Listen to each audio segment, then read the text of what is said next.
नमो भवाय च रुद्राय च नमः शर्वाय च पशुपतये च नमो नीलग्रीवाय च शितिकण्ठाय च नमः प्रवर्तिने च युक्तकेशाय च नमः सहस्राक्षाय च शतधन्वने च नमो गिरिशाय च शिपिभिष्टाय च नमो मेधुष्टमाय च शुमते च नमो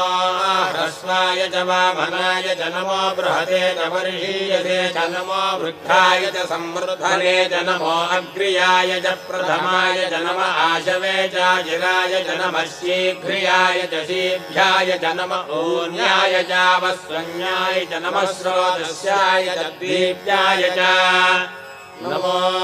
ज्येष्ठाय च कनिष्ठाय च नमः पूर्वजाय च परजाय च नमो मध्यमाय च पगल्भाय च नमो जघन्याय च बुद्धियाय च नमः श्रोभ्याय च प्रतिशल्याय च नमो याम्याय च क्षेम्याय च नमो